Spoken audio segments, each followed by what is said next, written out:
Okay, and we're rolling. All right, man. Starting off with the basics. What's your name? How do you spell it? Well, my name is Jhamori Smith. That's Jhamori. You hear a lot of the guys call me J, and that's short for just like like a neighborhood handle. Just J. J. All right. So, Jhamori, Uh-huh. where were you born? Where'd you grow up?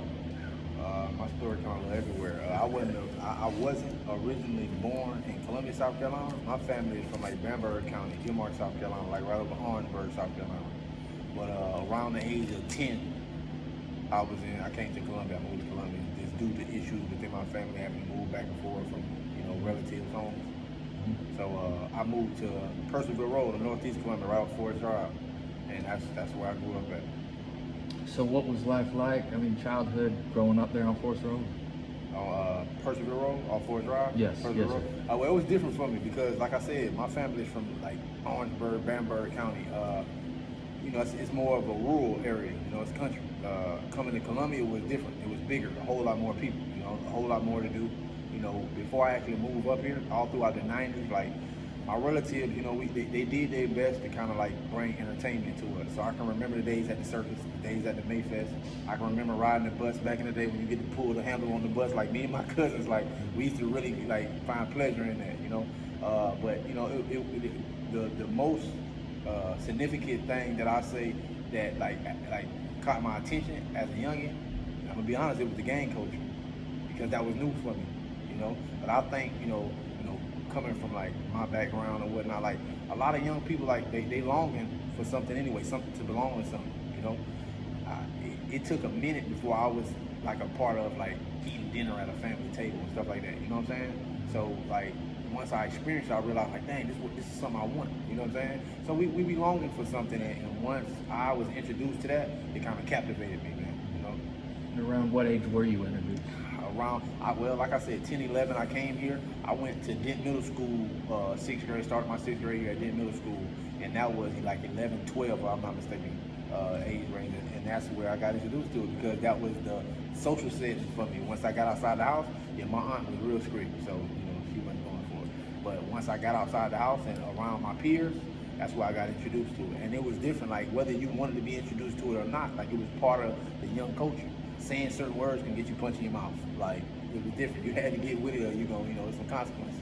So I say around by ages 11 or 12. Mm-hmm. And then, what was it like in that culture? Because you understand, you're equipped with quite a different perspective than most people have. Yeah. And if we could just tap into that, tell me just what you saw. I'm gonna say it like this, man. What I would say at this point is like, I hear people ask me, what is it like being in the game? What is it like being? It's like, what is it like being a brother to your brother or a brother to your sister? The idea is you got people who coming from broken homes, but want that family structure, but want that run with the pack. They want that. Whether it's for whatever reason may be, whether it's for security, camaraderie, or just the love. What sometimes it's superficial with some people. Whatever the case may be. So I would say, man, it was captivating to me. So, I wanted to, hang with my big homeboys. It just seemed like the thing to do. Once you step outside of the household, mom's got their rules. For me, it was my legal guardian, my auntie. She had her rules and the system that she ran inside the household. However, when you came outside, it was a different world. You know what I'm saying? It was more fast-paced for me, and just like from the language to the handshakes to the, a lot of that stuff was captivating because it was new to me, But, as I got a little older and I actually, participated, then that's when it got a little bit more realer. And what I mean by that is like, when you kind of get into like the beef, whereas, in our minds, it's more so like protecting our neighborhood. Where it's like, okay, this is the neighborhood we populate, this is where our families are, and if, anything was to transpire with anybody from outside this neighborhood, we were, taking a stand to fight back against that. And when I got into those type of activities, that's when it became real, people getting hurt, and, so it changed the, whole dynamics of it, So talking about this dynamics though, because like you said, there was a family structure there. Right. Was it And even to this day, is it discouraging to see the word gang have such a negative connotation for people who are talking about it but have no experience with it?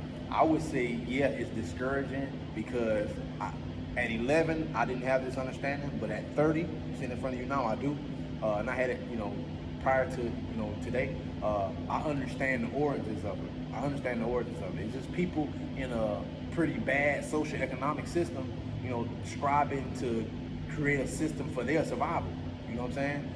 And we can go into the history of this country and things that took place, but I don't want to go too deep into things. But my point is basically like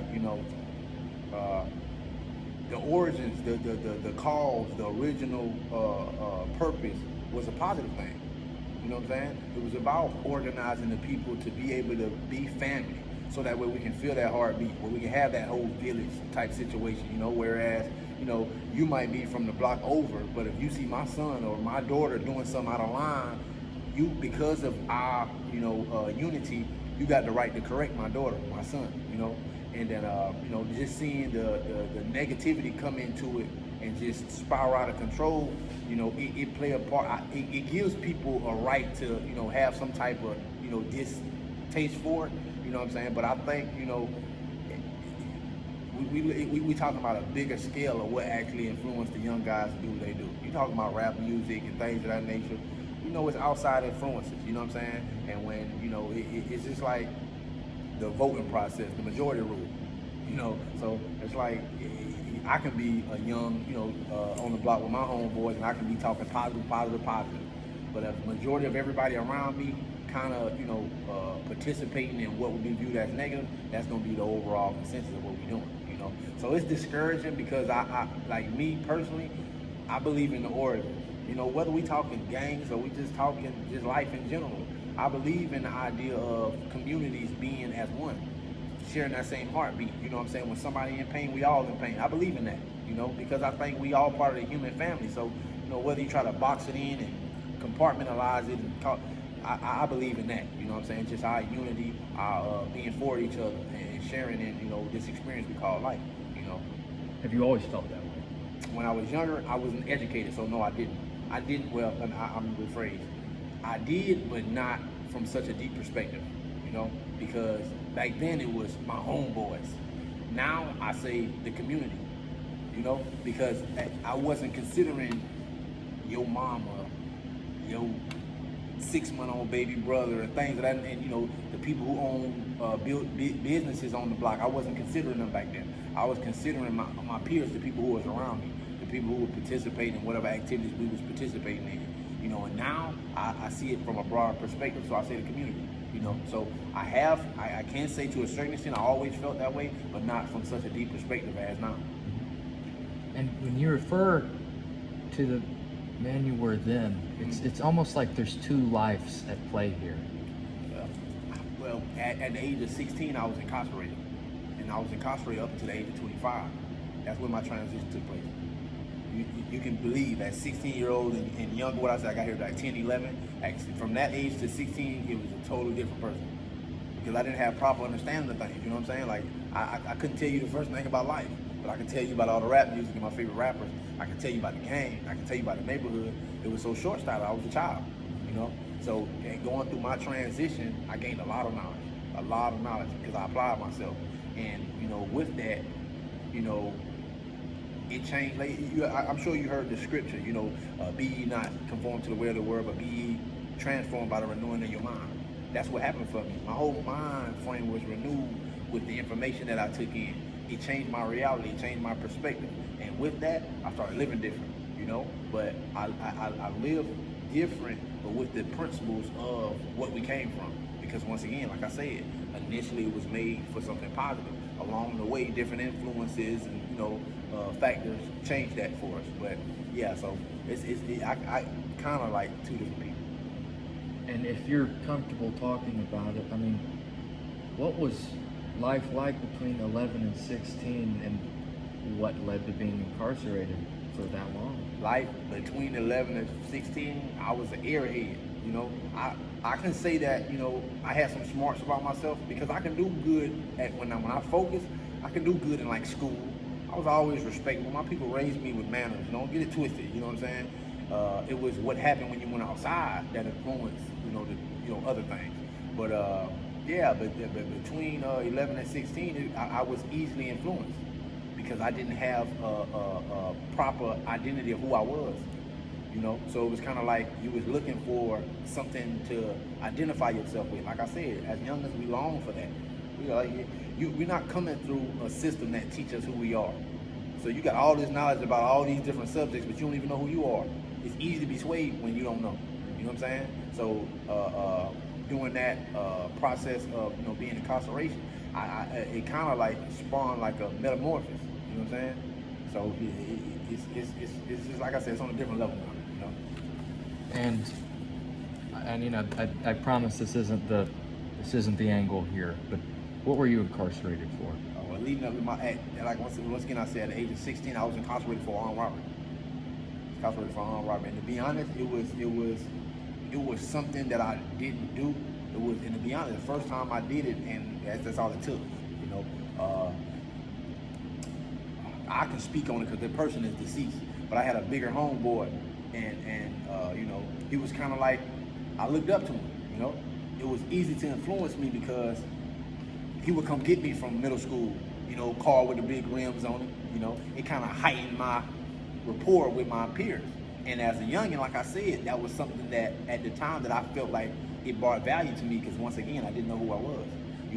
He'll let me wear his chains and necklaces and stuff to school. The things that, we associate with some type of elevation or esteem, like something, something people put on a pedestal. I was easily influenced by those things. So when that person would ask me to do anything, it was no question, because in my mind, that person loved me. That person was for me. That person made me feel a certain type of way. You know what I'm saying? So yeah, that was kind of his thing. But I don't know what happened that night, but he needed an extra hand. You know what I'm saying? And my whole thing was I'm down. I ain't gonna turn down nothing because I ain't scared of nothing. I'm down, and that's how that took place. With an armed robbery, it cost me 10 years of my life.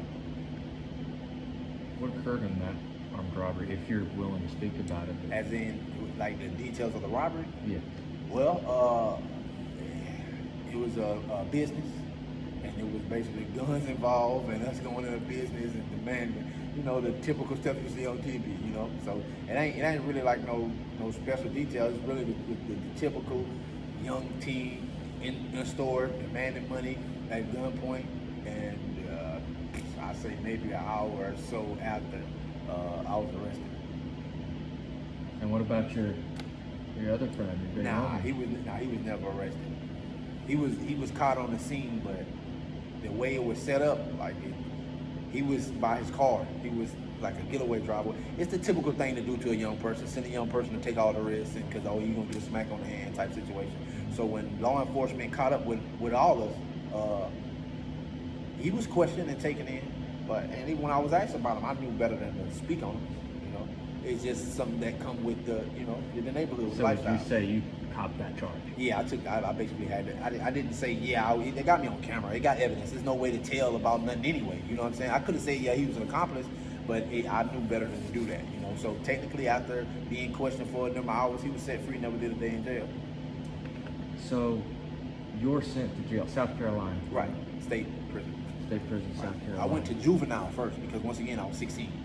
I went to juvenile first, and once I became an adult, age of 17, which is they consider you as adult, it was over with. It was time for the big leagues. All right, let's pause for 1 second. I'm gonna pause me too. Oh, watch out there.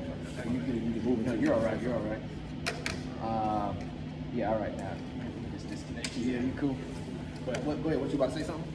Well, yeah. I mean, I got some more questions. Okay. Well, yeah. That's.